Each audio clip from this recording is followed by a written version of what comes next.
Hello student, ये video specially उन student के लिए है जो BSc maths honours, physics honours या केमिस्ट्री ऑनर्स कर रहे हैं, या फिर आप बीसीए, बीएससी आईटी या बीटेक कर रहे हो, या यूपीएससी में ऑप्शनल मैथ्स पेपर है, या किसी स्टेट पीसीएस का एग्जामिनेशन में आपका ऑप्शनल मैथ्स पेपर है, या फिर आप नेट जेआरएफ का तैयारी कर रहे हो।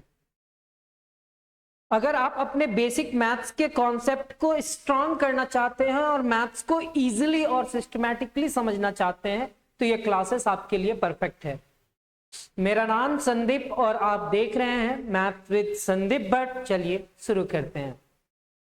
मेरा आज के इस क्लास में कंडीशनल प्रोबेबिलिटी का कुछ एग्जांपल्स और भी सॉल्व करेंगे और अपना बेस को और स्ट्रांग करना चाहेंगे।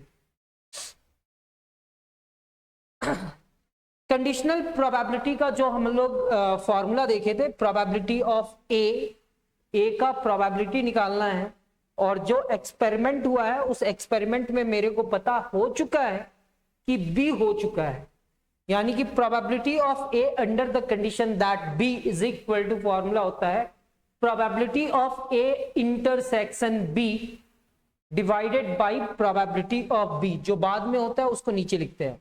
अगर ऐसा कुछ हुआ probability of B under the condition that A, तो हम इसको लिखेंगे probability of A intersection B divided by probability of A. ठीक है।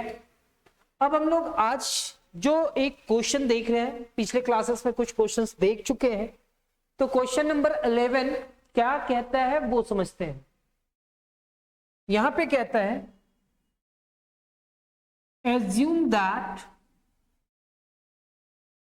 assume that ठीक है, कहता है assume that each born child is equally likely to be a boy or girl। assume कर लेते हैं, assume that each born child is equally likely to boy or girl if a family has two children। एक family के पास दो children है। Find the conditional probability, मेरे को निकालना है conditional probability. Find the conditional probability that both are girls. Both are girls given क्या है, तो फर्स्ट में गिवन है the youngest child is girl. Youngest child मतलब उनकी जो छोटी सेकेंड टाइम जो बच्ची हुई होंगी वो लड़की होना चाहिए। At least one of the children is a girl. ये गिवन दैट है, तो एक बार ये गिवन दैट लेकर के चलेंगे और एक बार ये गिवन दैट लेकर के चलेंगे, और फाइंड हमको करना है कि बोथ आर गर्ल्स का प्रोबेबिलिटी फाइंड करना है। तो the sample space of two children is, अगर एक फैमिली के पास दो बच्चे हैं तो या तो वो हमारा दोनों लड़का हो जाएंगे B1 B2, या हमारे पास फर्स्ट में जो हुआ वो लड़का और सेकंड में गर्ल्स G2। ऐसे भी हो सकती है कि G1 B2 और G1 G2। यस सर, ऐसा हो सकता है। तो ऑल पॉसिबल आउटकम को हम लोग लिख लेंगे। The sample space of two children is B1 B2, यानी कि फर्स्ट टाइम जो लड़का हुआ फिर सेकेंड टाइम भी बॉय है। B1 G2 यानी कि first second, G1 B2 first time लड़की और सेकेंड टाइम बॉय, और G1 G2। ऐसा पॉसिबिलिटी हो सकता है। किसी भी फैमिली में नोटिस करना कि अगर उनके घर पे दो बच्चे हैं तो वो बच्चे में ऐसा कंडीशन हो सकता है या दोनों लड़का हो या दोनों लड़की हो, या पहला वाला लड़का हो दूसरा वाला लड़की हो, ये कंडीशन होगा। ठीक है। अब यहां पे एक क्या कहता है कि youngest child is girl. First में यंगेस्ट चाइल्ड इज गर्ल। अब हमको पता चल चुका है कि जो उनके घर पे छोटे हैं ना वो लड़की है।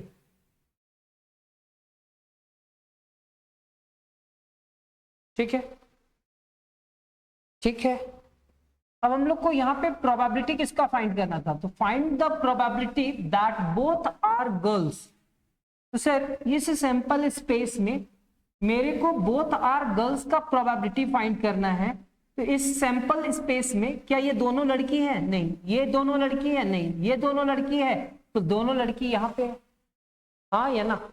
तो हम लोग यहाँ पे a इज इक्वल टू क्या लिखे? Let a is equal to event that both children are girls and both children are girl, मतलब a is equal to G1 comma G2, sorry G1 G2, मतलब हमारे पास क्या है? Set a is equal to क्या आ गया?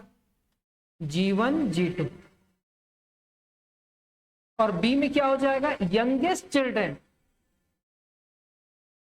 Youngest child क्या होना चाहिए? गर्ल होना चाहिए। तो यहां पे क्या लिख रहे हैं? Let b is equal to, let b is equal to event that youngest child is girl. तो सर यहां पे तो यंगेस्ट चाइल्ड गर्ल है, लेकिन यहां पे नहीं है सर, यहां पे है। तो हमारे पास ये और ये दो सेट हो जाएगा। तो लिखा हुआ है क्या? Let b is equal to event that youngest child is a girl. तो b इज इक्वल टू क्या? B1 G2 and G1 G2, youngest child. तो यहां पे क्या लिखेंगे? B1 G2 and G1 G2। Second वाला बच्चा ना लड़की होनी चाहिए। अब हमको निकालना क्या है? प्रोबेबिलिटी ए का। सर बोथ चिल्ड्रंस क्या होना चाहिए? गर्ल होना चाहिए। यहां पे लिखता है find the conditional probability that both are girls, दोनों लड़की हैं होंगी, उसका प्रोबेबिलिटी फाइंड करना है। Find the probability both are girls, यानी कि उसको ए मान चुके हैं। Probability of A under the condition that B is equal to, formula क्या होना चाहिए? Probability of A intersection B divided by probability of B. ठीक है सर। क्या हम प्रोबेबिलिटी को हटा करके n लिख सकते हैं? कैसे सर? प्रोबेबिलिटी मतलब क्या होता है? Number of A intersection B divided by number of S. यहां पे number of B divided by number of S, क्या ये नंबर ऑफ एस कैंसिल होगा? Yes sir. तो यहां पे क्या लिखेंगे? Number of A intersection B divided by number of B. Number of A intersection B कितना है सर? तो number of A intersection B, sir set A और सेट बी में दोनों में जो कॉमन एलिमेंट है वो G1 G2 है, यानी कि एक ही एलिमेंट है। और नंबर ऑफ बी में कितना एलिमेंट है? तो दो एलिमेंट है सर, तो 1 डिवाइडेड बाई 2, इसका प्रोबेबिलिटी निकल गया। आपको ये बोला गया है कि बोथ आर गर्ल्स होनी चाहिए, उसका प्रोबेबिलिटी फाइंड करो। और आपको पहले से पता है कि उनकी जो छोटी लड़की, छोटी बच्ची जो है ना, वो लड़की है। ठीक है। अब यहां पे सेकेंड में भी कहता है find the probability that both are girls, both are girls. और आपको पहले से पता है कि at least one of the children is girl, कम से कम एक तो लड़की है उनके घर में। ठीक है। तो यहाँ पे एटलीस्ट का बात किया गया है, यानी कि अब हम इसको क्या मान लेंगे? फिर इसको आप बी मानो, सी मानो, जो भी मानो, लेकिन लिखते हैं let B is equal to event that at least one child is girl. एक बच्ची वहां पे जो होंगी एटलीस्ट कम से कम वो गर्ल होंगी। तो हमारे पास यहाँ पे क्या है? एटलीस्ट कम से कम, यहाँ पे तो कोई एक नहीं है, यहाँ पे एक है कम से कम, यहाँ पे भी है और यहाँ पे भी है। तो हम लोग ये तीनों एलिमेंट को लेंगे। ठीक है। अब तीनों एलिमेंट को लिखे, लेकिन मेरे को प्रोबेबिलिटी क्या फाइंड करना है? Find the probability that both are girls, यानी कि प्रोबेबिलिटी ऑफ ए ही फाइंड करना है।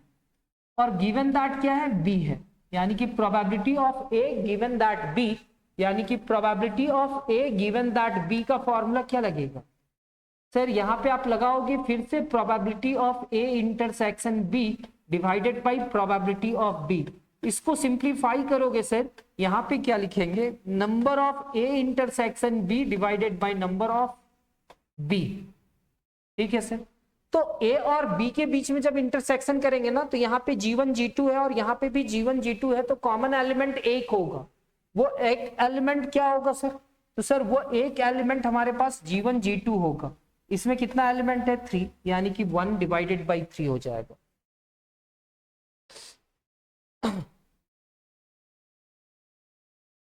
देखिएगा next question. A couple has 2 children, same type का क्वेश्चन है। Find the probability that both are boys, दोनों लड़के होने का प्रोबेबिलिटी फाइंड करना है। If it is given, if it is known that, हम जानते हैं कि one of the children is a boy, the elder child is a boy, elder child is a boy. तो पहला हम लोग क्या लिखेंगे, sample space. The sample space of 2 children is B1 B2 B1 G2 B1 G1 B2 and G1 G2। यहां पे कहता है one of the children is a boy, एक लड़का होना चाहिए। तो let A is equal to event that both children are boy, दोनों ही क्या है, one of the children is a boy.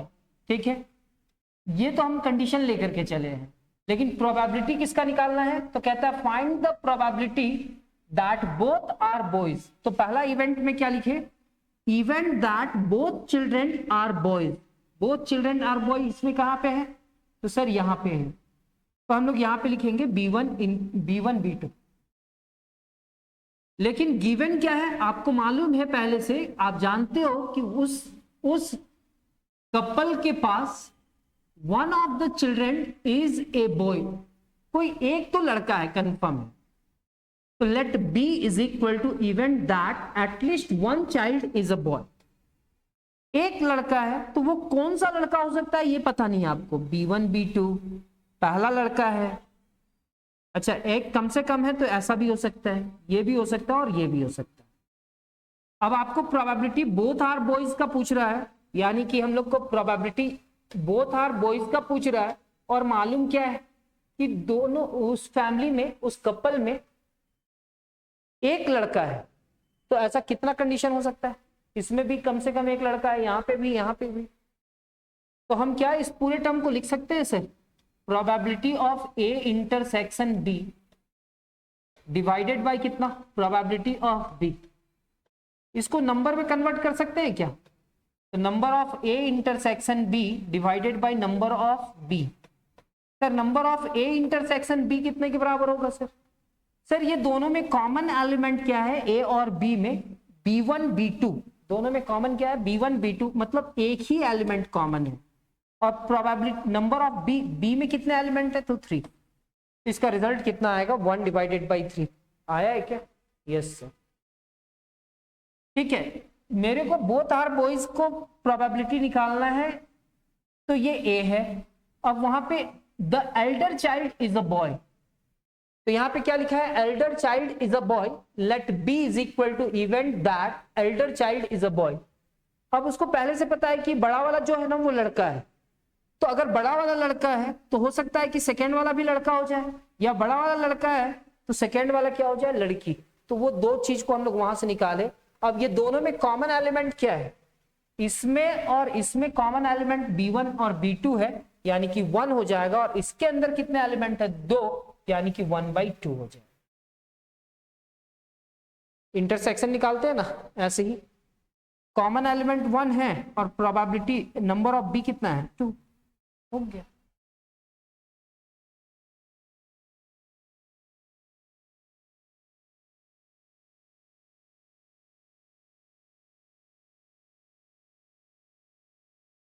An instructor has a question bank consist, क्या कह रहा है यहां पे थोड़ा ध्यान दीजिएगा। An instructor has a question bank consisting of 300 easy true false questions, 200 difficult true false question, 300 easy true false questions and 200 difficult true false questions। तो ये तो समझ में आया सर कि ट्रू फॉल्स क्वेश्चन है, ट्रू फॉल्स क्वेश्चन है, और उसमें कहीं ना कहीं इजी का बात किया गया है, किसका बात किया गया है, इजी का, और डिफिकल्ट का, डिफिकल्ट का, इजी और डिफिकल्ट। ट्रू फॉल्स क्वेश्चन है, एक मतलब एक क्वेश्चन बैंक है, एक इंस्ट्रक्टर के पास एक क्वेश्चन बैंक है और उसमें 300 क्वेश्चन बैंक में 300 इजी ट्रू फॉल्स क्वेश्चंस हैं और 200 डिफिकल्ट ट्रू फॉल्स क्वेश्चंस हैं।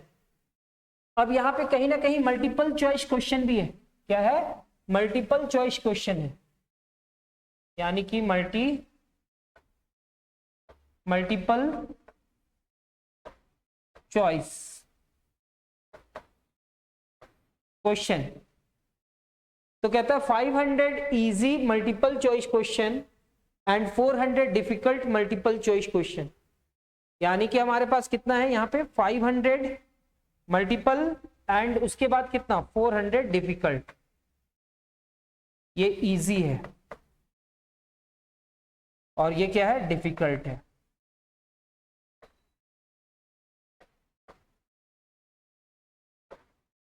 ठीक है सर।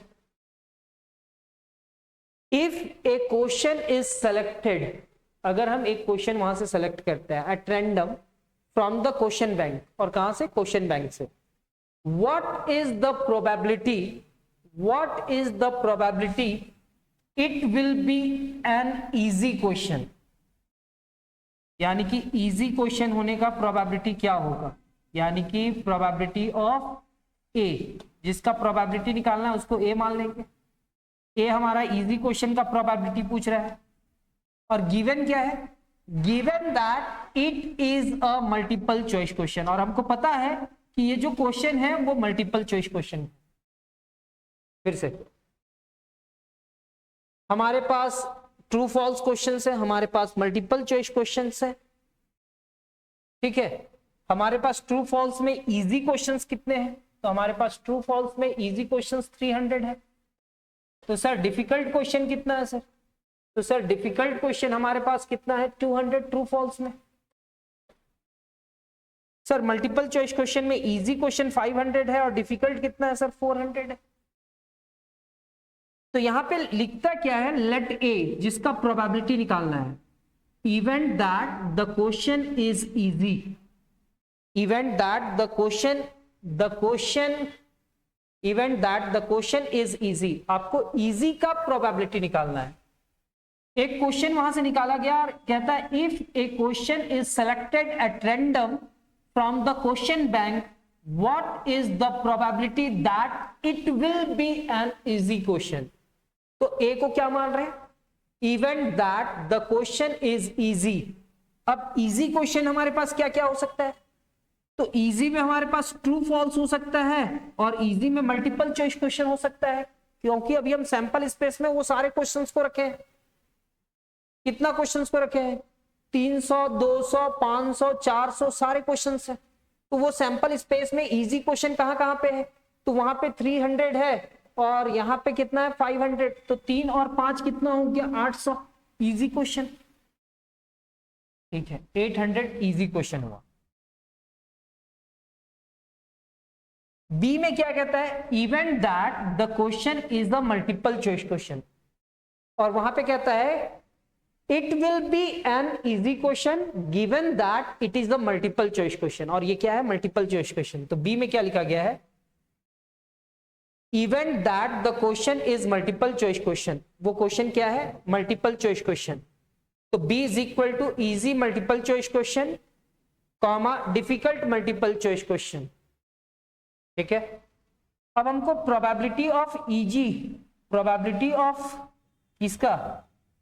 इजी क्वेश्चंस का निकालना है, लेकिन वो गिवन दैट क्या होगा? बी हो। तो सर हम लोग यहां पे क्या लिखेंगे? Probability of A intersection B divided by क्या है? Probability of B. अब थोड़ा ध्यान देना कि ए हमारा किसको दिखलाता है? जिसका प्रोबेबिलिटी निकालना है। किसका प्रोबेबिलिटी निकालना है? What is the probability that it will be an easy question? यानी कि ये इजी क्वेश्चन को दिखला रहा है। और गिवन क्या है? Given that it is a multiple choice question, यानी कि बी क्या है? Multiple choice question. फॉर्मूला ये लगा, probability of A intersection B divided by probability of B. Sir पूरा मल्टीपल चॉइस क्वेश्चन कितना है सर? तो इजी मल्टीपल चॉइस क्वेश्चन 500 है और 400 मल्टीपल चॉइस क्वेश्चन 900 है। टोटल मल्टीपल चॉइस क्वेश्चन कितना है? 900। तो ये तो 900 होगा सर। अब इसमें इंटरसेक्शन का बात किया जा रहा है सर। किसका बात किया जा रहा है? इंटरसेक्शन का। तो sir easy question true false में कितना है? 300 और मल्टीपल चॉइस क्वेश्चन में कितना है सर? 500। तो आपको इजी क्वेश्चंस का क्या निकालना है? प्रोबेबिलिटी। और वो होना किसका चाहिए? मल्टीपल चॉइस क्वेश्चन का। फॉर्मूला तो ये लिखेंगे, लेकिन आप सोचो मल्टीपल चॉइस क्वेश्चन में इजी क्वेश्चन कितना है? 300 है या 500 है? तो 500। तो यहां पे 500 रखें और ये 2 0 से कैंसिल, यहां पे 5 डिवाइडेड बाय 9। फिर से स्टोरी समझते हैं। एक क्वेश्चन बैंक में ट्रू फॉल्स क्वेश्चंस हैं और मल्टीपल चॉइस क्वेश्चन है। ट्रू फॉल्स क्वेश्चन 300 200 ऐसा करके कुछ लिखा हुआ है, यहाँ पे 500 एंड 400 लिखा हुआ है। एट रैंडम वहां से एक क्वेश्चन को सेलेक्ट किया और वो सेलेक्ट किया हुआ क्वेश्चन में ये पता करना है कि प्रोबेबिलिटी निकालना है इजी क्वेश्चंस का। किसका निकालना है? प्रोबेबिलिटी निकालना है इजी क्वेश्चंस का। और मेरे को पता है कि वो मल्टीपल चॉइस क्वेश्चन है।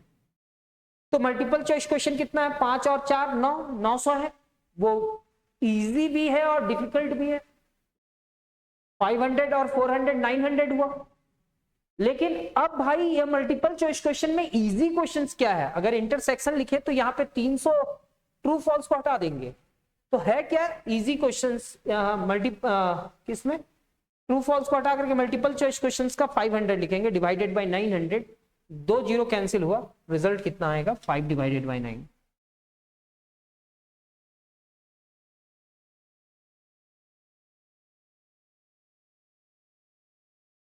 यहां पे कहता है if A and B are two events such that probability of A is equal to इतना, probability of B is equal to इतना, probability of A intersection B इतना। आपसे पूछा है ये वैल्यू, यानी कि probability of A under the condition that B. क्या निकाल पाएंगे sir? Probability of A intersection B divided by कितना लिखेंगे sir? Probability of B. Value रख देते हैं ना sir. Probability of A intersection B का वैल्यू कितना है? 1/2 एंड प्रोबेबिलिटी ऑफ बी का वैल्यू कितना है सर? 7 डिवाइडेड बाय कितना? 10। तो हम इस पूरे टर्म को लिख सकते हैं 1/2 और यहाँ पे 10 डिवाइडेड बाई 7, ये 5 से कैंसिल, यानी कि 5/7 क्या है? क्या हम लोग ये निकाल सकते हैं sir? Probability of B under the condition that A. फिर से फॉर्मूला क्या लिखना पड़ेगा सर? ये दोनों का इंटरसेक्शन, तो बी इंटरसेक्शन ए लिखेंगे और यहाँ पे क्या होगा? प्रोबेबिलिटी ऑफ ए। और हम लोग जानते हैं कि ए इंटरसेक्शन बी किसके बराबर होता है? बी इंटरसेक्शन ए के बराबर होता है। किसके बराबर होता है? बी इंटरसेक्शन ए के बराबर। तो हम इसको क्या लिखेंगे? Probability of A intersection B, B intersection A को ए इंटरसेक्शन बी, और यहाँ पे प्रोबेबिलिटी ऑफ ए लिखेंगे। इसका वैल्यू कितना है सर? तो इसका वैल्यू है आपका 1/2 और प्रोबेबिलिटी ऑफ ए का कितना है सर? तो सर इसका वैल्यू है 1/2 और प्रोबेबिलिटी ऑफ ए का वैल्यू है 3 डिवाइडेड बाई 5। तो हम लोग लिखेंगे 1/2 और यहाँ पे क्या लिखेंगे? 5/3। यहाँ पे क्या होगा? 5 डिवाइडेड बाई 6। आंसर है क्या? यस सर, 5/6 है। और थर्ड में आपसे पूछा क्या है कि सर ये निकल गया, आप ये भी निकाल दो। तो हम लोग निकालेंगे probability of A union B. तो sir probability of A union B का फॉर्मूला हम लोग नहीं जानते हैं, हम लोग इंटरसेक्शन का जानते हैं। क्या जानते हैं मतलब ये? Sir probability of A intersection B is equal to probability, sir intersection union का जानते हैं, इसका जानते क्या है कि सर इसका फॉर्मूला जो होता है ना, इस तरह से होता है। पहले प्रोबेबिलिटी ऑफ ए लिखते हैं, फिर प्रोबेबिलिटी ऑफ बी लिखते हैं, और फिर minus probability of A intersection B करते हैं। ठीक है सर। प्रोबेबिलिटी ऑफ ए कितना है? तो sir probability of A 3 divided by 5 है, एंड प्रोबेबिलिटी ऑफ बी कितना है सर? 7 डिवाइडेड बाई 10 है sir. And probability of A intersection B कितना है? तो 1 डिवाइडेड बाई 2 है। कितना है? 1 डिवाइडेड बाई 2।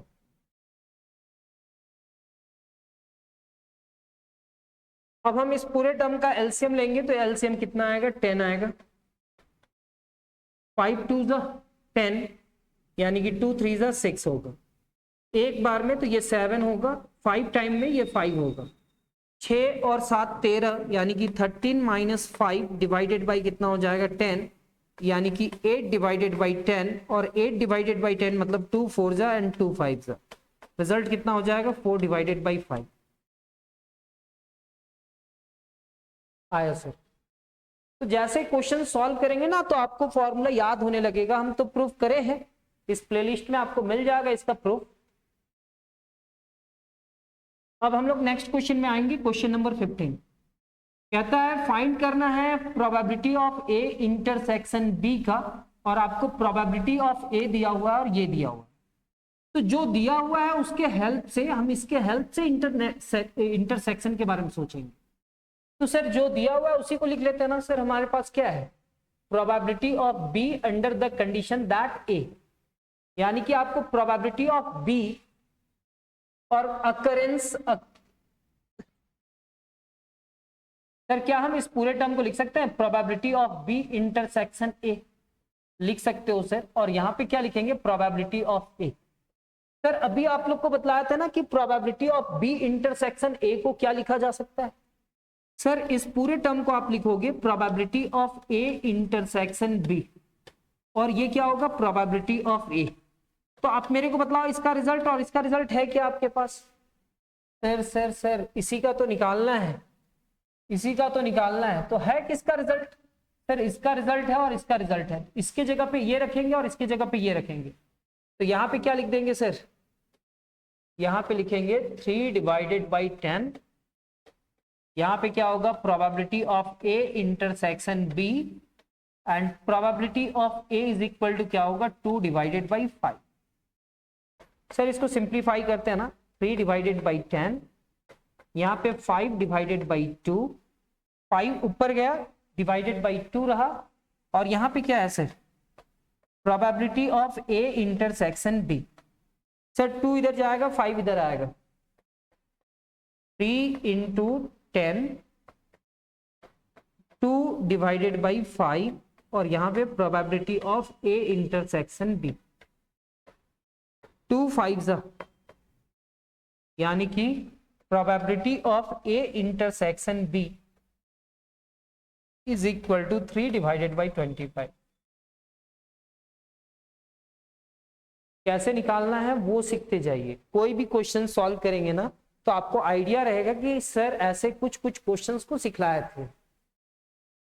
यहाँ पे भी कुछ क्वेश्चंस है। यहाँ पे क्या है? प्रोबेबिलिटी ऑफ ए दिया हुआ है, प्रोबेबिलिटी ऑफ बी दिया हुआ है, और आपको यूनियन निकालना है। यूनियन निकालना है।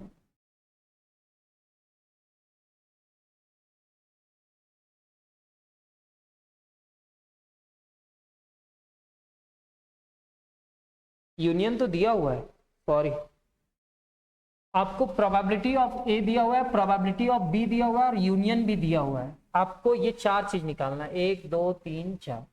चलिए धीरे धीरे से चेक करते हैं। सबसे पहले इंटरसेक्शन बोला है ना, लेकिन हम लोग एक फॉर्मूला जानते हैं sir, probability of A union B का।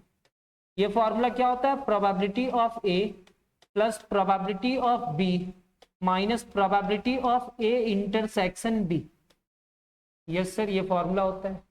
अब वैल्यू रख देते हैं, तो probability of A union B का रिजल्ट कितना है सर? नहीं मालूम। मालूम कैसे नहीं है? वहां पे तो लिखा हुआ है 1/2। एंड प्रोबेबिलिटी ऑफ ए का वैल्यू कितना दिया हुआ है? 1/3। तो यहाँ पे लिखेंगे 1/3। सर प्रोबेबिलिटी ऑफ बी का वैल्यू कितना दिया हुआ है? 1/4। और यहाँ पे minus probability of A intersection B.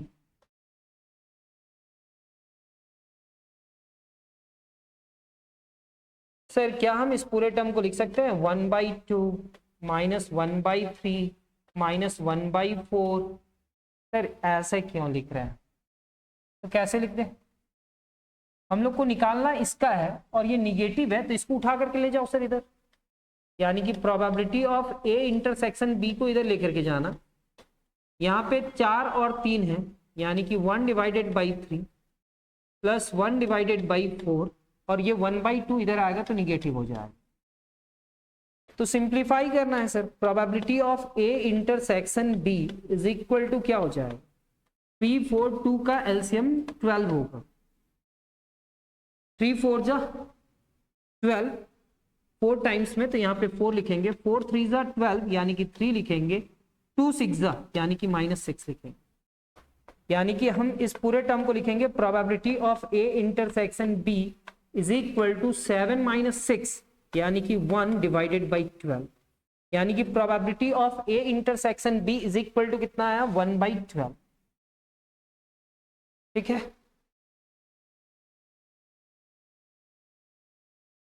अब हम लोग कभी भी इसका यूज कर सकते हैं।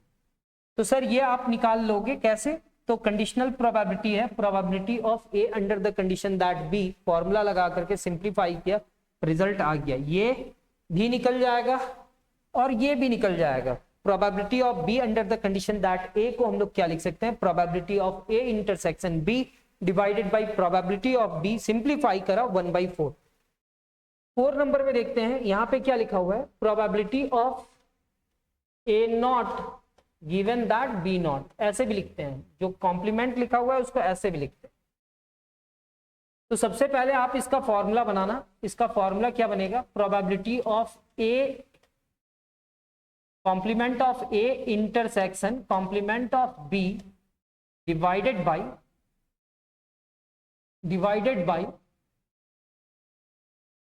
Probability of complement of B. De Morgan's theorem के बारे में कभी बतलाए थे कि अगर ए यूनियन बी का ट्रांसपोज होगा तो हमको लिखना क्या पड़ेगा, transpose of A intersection transpose of B. और ट्रांसपोज मतलब सर मैट्रिक्स के बारे में बोल रहे हैं, सेट्स में क्या था, सेट्स में था डिमॉर्गन्स लॉ, और ट्रांसपोज ना बोल करके इसको कॉम्प्लीमेंट कहते थे। यस सर, थोड़ा बहुत तो याद है। तो सर ये दोनों जो है ना अलग अलग है, ऐसा है, तो क्या उसको ऐसा लिखा जा सकता है, लिख दो ना सर। तो यहां पे क्या होगा, probability of A union B का कॉम्प्लीमेंट, कॉम्प्लीमेंट मतलब बार यहां पे लगाएंगे प्रोबेबिलिटी में, और यहां पे क्या होगा, प्रोबेबिलिटी ऑफ इतना। और हम लोग जानते हैं कि अगर किसी टर्म का कॉम्प्लीमेंट, ये कोई इवेंट है और ये उसका कॉम्प्लीमेंट है, तो ये दोनों का जब हम लोग म्यूचुअली एक्सक्लूसिव और एग्जॉस्टिव इवेंट कहलाता है ये, तो ये दोनों का प्रोबेबिलिटी का सम कितने के बराबर होता है, 1 के बराबर। यानी कि ये जो टर्म है उसको हटाना है, यानी कि प्रोबेबिलिटी ऑफ ई नॉट लिखा हुआ है, तो हम इसको क्या लिख सकते हैं, 1 माइनस प्रोबेबिलिटी ऑफ ई लिख सकते हैं क्या, पॉजिटिव उधर जाएगा, तो हम यहां पे लिखेंगे 1 minus probability of A union B. ठीक है, यहां पे क्या लिखेंगे, 1 माइनस प्रोबेबिलिटी ऑफ बी। ठीक है सर, इसका वैल्यू कितना है, तो हम लोग ए यूनियन बी का वैल्यू जानते हैं सर 1/2, 1 माइनस 1/2, यहां पे 1 माइनस, और इसका वैल्यू क्या है सर, प्रोबेबिलिटी ऑफ बी का 1/4। सर एलसीएम लिए तो ये क्या हुआ, 2 - 1 डिवाइडेड बाई 2, यहाँ पे क्या हुआ सर, 4 - 1 डिवाइडेड बाई 4, सिंप्लीफाई कराना सर, तो 1 डिवाइडेड बाई 2, और यहाँ पे क्या हुआ 4 डिवाइडेड बाई 3, 2 2 जा 4 यानी कि 2 डिवाइडेड बाई 3, कितना हो गया, 2 डिवाइडेड बाई 3।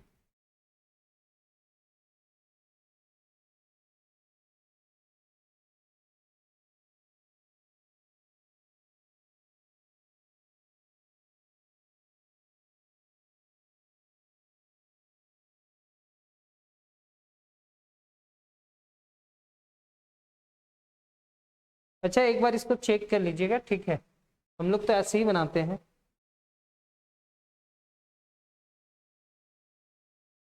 या थोड़ा प्रैक्टिस कर लीजिएगा,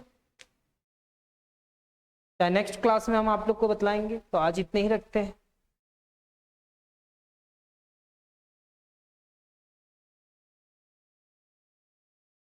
ठीक है, अगर आपको क्लासेस पसंद आया हो तो चैनल को सब्सक्राइब कर लेना, बेल आइकन को दबा लेना, क्योंकि आने वाले समय में इसी तरह का कुछ न्यू वीडियो आपको मिल पाए, नए वीडियो का नोटिफिकेशन आपको मिल पाए।